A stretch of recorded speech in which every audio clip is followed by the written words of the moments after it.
Hello everyone, you are welcome to civil spark by Raman sir. जैसा कि six semester की हम लोग चर्चा लगातार करते आ रहे थे कि सिक्स सेमेस्टर का जो हम लोग क्लास स्टार्ट करेंगे, तो आज से हम लोग जो है क्लास स्टार्ट कर चुके हैं। और design of steel structure and RCC chapter का जो है वो हालांकि हमारे काफ़ी वीडियो जो है रिकॉर्ड हो चुके हैं, वो अब अपलोड हो जाएंगे।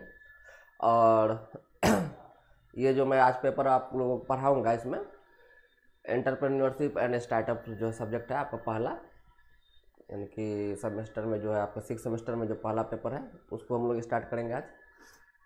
और ये फुल लगभग थ्योरी पेपर ही है और काफ़ी मज़ेदार पेपर है, रोचक पेपर है, इसको हम लोग सीखेंगे।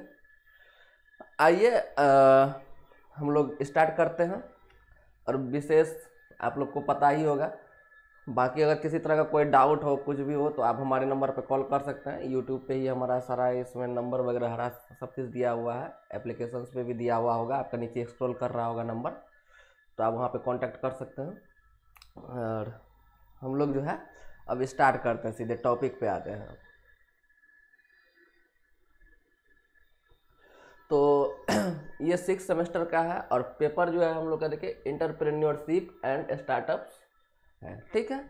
और इसका जो सब्जेक्ट का जो कोड है आप लोग का देख लीजिए, 200601, ये आपका सब्जेक्ट कोड हो गया।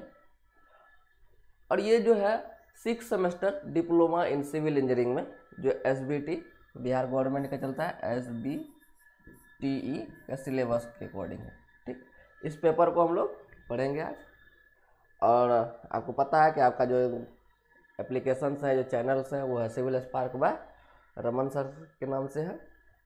आपको अगर इसमें कोर्स हमारा परचेज करना है तो आप civil spark by Raman sir के नाम से प्ले स्टोर पे जाइएगा, वहाँ पे आप सर्च कीजिएगा और वहाँ पे जो है आपको लोगो मिलेगा इस तरह का, तो आप वहाँ पे जो है कोर्स परचेज कर सकते हैं। और कोर्स का जो दाम है हम लोग का, यह का 600 है, ठीक है। आप इसमें पे करके आप इसको परचेज कर सकते हैं। चलिए अब हम लोग यहाँ पे देखिए, ये पेपर जो है यानी काफ़ी, हालांकि इससे पहले जो सेमेस्टर्स चल रहे थे उसमें इस तरह के पेपर्स नहीं थे। एक मैनेजमेंट करके पेपर था, उस पेपर को हम लोग पढ़ते थे। लेकिन अब यहाँ पे क्या है, मैनेजमेंट आप लोग को फिफ्थ सेमेस्टर में ही पढ़ना पड़ गया और जो है एंटरप्रेन्योरशिप आगे पढ़ा रहा है। तो ये दोनों चीज़ लगभग मिलता जुलता ही था, लेकिन ये कुछ अच्छा किया है कि एंटरप्रेन्योरशिप एंड स्टार्टअप जो है आपको पढ़ने का मौका मिला, और ये पढ़ना ही चाहिए हर स्टूडेंट को। चलिए अब एंटरप्रेन्योरशिप का जो है मीनिंग क्या होता है, सबसे पहले उसको समझते हैं। किसको हम लोग एंटरप्रेन्योरशिप कहेंगे? एंटरप्रेन्योरशिप और स्टार्टअप लगभग मिलता जुलता है, लेकिन कुछ समानताएं, बहुत सारी समानताएं हैं इसमें, लेकिन थोड़े से चेंजेज है। तो क्या चेंजेज हैं उसको हम लोग डिफिनेशन को पढ़ेंगे और समझेंगे।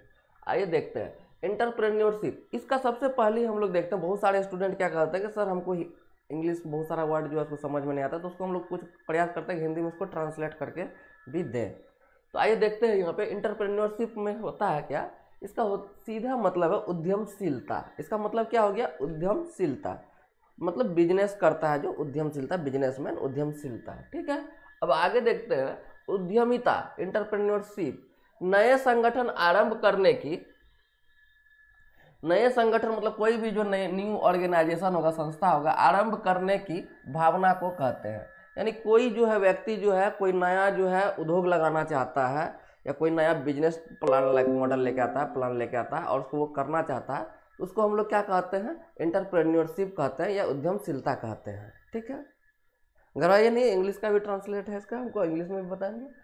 किसी वर्तमान या भावी अवसर पूर्व दर्शन करके मुख्यतः कोई व्यवसायिक संगठन प्रारंभ करना उद्यमिता का मुख्य पहलू है।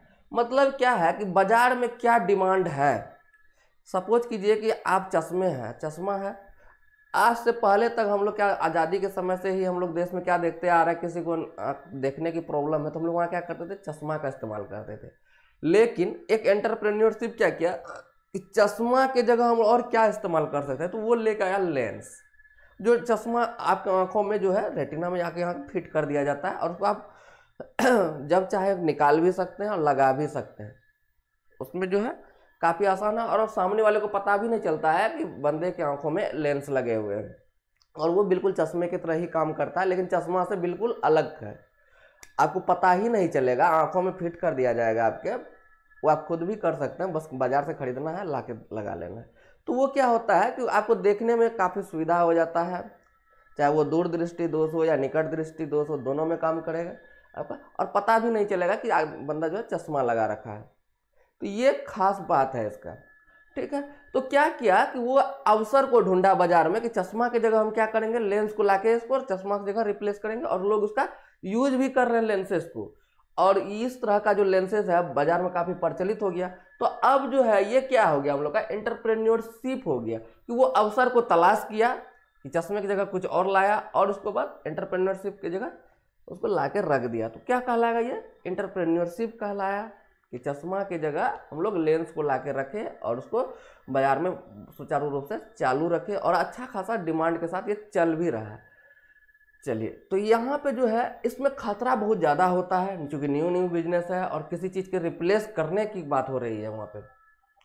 अब एक और उदाहरण हम लोग यहाँ पे ले लेते हैं, जैसे कि पहले हम लोग का कंप्यूटर्स थे, कंप्यूटर्स बड़े बड़े कंप्यूटर्स डेस्कटॉप टाइप का आ रहा था, लेकिन अब जो है उसी चीज़ को देखिएगा अब वही चीज़ जब हम लोग देख रहे होते हैं तो क्या होता है कि अब कंप्यूटर के जगह पे छोटे छोटे सॉफ्टवेयर में डाला हुआ एकदम क्या आ गया, हम लोग का लैपटॉप आ गया। लैपटॉप में भी अब छोटे साइज का भी लैपटॉप आने लगा जो बड़े बड़े काम भी कर सकते हैं। पहले सीडी ड्राइव रहता था, अब सीडी ड्राइव हट गया, उसके बाद पेन ड्राइव वगैरह ये सारा चीज़ आने लगा। तो लैपटॉप डेस्क बड़ा सा जो है कंप्यूटर की जगह क्या कर दिया, लैपटॉप को ले आया। लैपटॉप की जगह पे भी अब मिनी लैपटॉप ले आया। इस तरह से जो है देखिए क्या है, रिप्लेस होने लगा, और ये सब क्या है, एंटरप्रेन्योरशिप है। इसके बाद कुछ एग्जांपल्स और भी देखेंगे हम लोग कौन कौन सा सफल एंटरप्रेन्योरशिप रहा, कौन कौन सा सफल स्टार्टअप्स रहे, इस सब चीज को भी देखेंगे। उद्यमिता में एक तरफ भरपूर लाभ कमाने की संभावना है। तो मान के चलिए कोई चीज रिप्लेस किए, जब चश्मा की जगह आप ऐनक की जगह आप लेंस ले आए, तो आपको तो जाहिर सी बात है, अगर मार्केट में उसका डिमांड बढ़ गया तो आपको लाभ कमाने का अवसर बहुत ज्यादा हो जाएगा। लेकिन दूसरी तरफ वही है, दूसरी तरफ जोखिम, अनिश्चितता और अन्य खतरे की भी प्रबल संभावना होता है। दूसरा अगर दृष्टिकोण से देखें, अगर गलती से ये चीज ना चले तो उसमें क्या है, कंपनी डूब भी सकता है, आप जो लगाए हैं पूंजी वो डूब भी सकता है। इस तरह से क्या है, खतरा भी है। तो लाभ का ही उतना ही प्रोबेबिलिटी बनता है, बहुत ज़्यादा हाई परसेंटेज रहता है। तो इसमें जो है जोखिम भी है, यानी लॉस लगने का भी बहुत ज़्यादा खतरा होता है। तो ये है एंटरप्रेन्योरशिप का मेन डेफिनेशंस। तो इसको हम लोग देखिए। अब हम लोग देखते हैं आगे, इसका इंग्लिश में भी देख लेते हैं थोड़ा। अब हम लोग यहाँ पे चर्चा कर लेते हैं, कुछ छोटे छोटे पॉइंट्स हम लोग लिखे हैं इस एंटरप्रेन्योरशिप में। देखते हैं पहले इसको। Entrepreneurship is the process of, entrepreneurship क्या है, एक प्रोसेस है ऑफ डेवलपिंग, डेवलप करने का है, विकसित करने का है, ऑर्गेनाइजिंग, किसी संस्था को, ठीक है किसी संस्था को, कोई ऑर्गेनाइजेशन को organising, and running a new business, और क्या है, एक नए बिजनेस को नए सिरे से स्टार्ट करने का। रनिंग है to generate profit while taking on financial risk, और क्या करना है उसको, हमको जनरेट करना है, मतलब कि प्रॉफिट भी हमको हासिल करना है, और कौन सा पे, तो हाई रिस्क पे करना है। क्या है, हाई फाइनेंशियल रिस्क पे करना है, होता है, ठीक है। तो इसमें जो है एंटरप्रेन्योरशिप में सबसे बड़ा क्या है, एक नया तरीके के बिजनेस को हमको बाजार में लाना है, और वो भी उसमें लाभ जनरेट करना है। किस पे, तो बहुत ही ज़्यादा रिस्क पे लेके।